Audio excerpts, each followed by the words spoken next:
పుణ్యం లోక మార్గాన్ని, లోకాంతర మార్గాన్ని చూపిస్తుంది. బలిచక్రవర్తి తన ధనాన్ని, అధికారాన్ని త్యాగం చేసి పుణ్యాత్ముడిగా నిలిచాడు. ధనాన్ని సంపాదించడంలో నైపుణ్యమున్నా దాని పుణ్యకార్యాలకు ఉపయోగించడంలోనే ఉంటుంది ఆధ్యాత్మిక విజయం. నైపుణ్యానికి రుజువర్తన జతకూడితే అది ప్రపంచానికి మేలు చేస్తుంది. పుణ్యమనేది ధర్మపదంలో చేసిన సత్కార్యాలకు సంకేతం. నైపుణ్యమేమో మన శక్తి సామర్థ్యాలను మెరుగుపరుచుకునే క్రమంలో సాధించే అభివృద్ధి. ఈ రెండంశాలు భిన్నమైనవైనా ఆధ్యాత్మిక జీవితంలో పరస్పర అనుబంధంతో నడుస్తాయి. ఒకటి ధర్మబలమైతే మరొకటి కర్మశక్తి.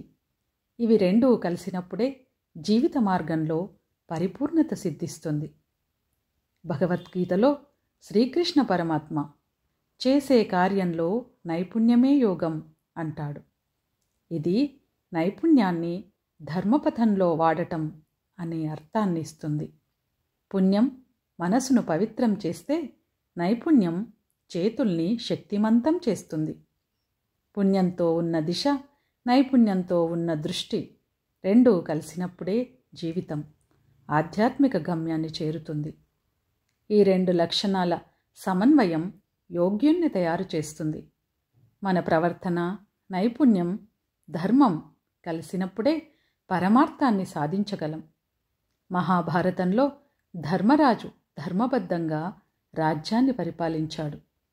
నైపుణ్యం, శాస్త్రజ్ఞానం ఉన్నవాళ్లను నియమించుకున్నాడు. సమర్థుడిగా గుర్తింపు తెచ్చుకున్నాడు. కర్తవ్యనిష్ట, సామర్థ్యం, దయ, ధర్మం అన్నిటి సమన్వయమూర్తి శ్రీరామచంద్రుడు. పుణ్యం, నైపుణ్యం రెండు మనిషిని దైవత్వానికి దగ్గర చేసే మార్గాలు. ఆధ్యాత్మిక జీవితం అంటే కేవలం ధ్యానం, పూజలు మాత్రమే కాదు. సమాజ శ్రేయస్సుకు ఉపయోగపడే విధంగా పుణ్య నైపుణ్యాలను సమన్వయపరిచి జీవించడం. నైపుణ్యం నేర్పరితనాన్ని సూచిస్తుంది. కొందరి నైపుణ్యం వారిని అందలమెక్కిస్తుంది, కుబేరుల్ని చేస్తుంది, వ్యక్తిగత ప్రయోజనాలకు సిద్ధింపచేస్తుంది. మరికొందరి నైపుణ్యం నూతన ఆవిష్కరణలకు శ్రీకారం చుడుతుంది, దేశాభివృద్ధికి దోహదం చేస్తుంది, ఇతరులకు మార్గదర్శనం చేస్తుంది, ఆపదలో ఉన్న వారిని ఆదుకుంటుంది. ఒక బోరుబావిలో పడిన బాలుణ్ణి రక్షించడానికి నిపుణులు అవసరమవుతారు. దేశరక్షణకు అవసరమైన ఆయుధ సామాగ్రి తయారు చేయడానికి మేధావుల తోడ్పాటు కావాలి. ఇలాంటి వారి జీవితాలే ధన్యమవుతాయి. పురుషులందు పుణ్య పురుషులు వేరయ్య అన్నాడు వేమన కవి. ధర్మాన్ని రక్షించే పుణ్యపురుషుల శక్తి దేశాన్ని రక్షిస్తుంది, శాంతి సౌభాగ్యాలతో వికసింపజేస్తుంది.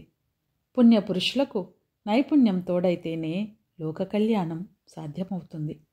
ఈ రెండూ కలిసినప్పుడే మనిషి జీవనయానం నాణ్యతతో శోభిల్లుతుంది.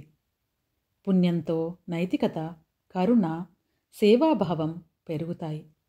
నైపుణ్యంతో సామర్థ్యం, విశ్వాసం, కార్యదక్షత మెరుగవుతాయి. ఇవి రెండూ కలిసి ఒక్క వ్యక్తిని మాత్రమే కాదు, సమాజాన్నే మార్చే శక్తిగా మారతాయి. మన చేతుల్లోని నైపుణ్యాన్ని మనసులోని పుణ్యభావంతో కలిపి ఉపయోగించినప్పుడే ఆధ్యాత్మిక పరిపక్వత సిద్ధిస్తుంది.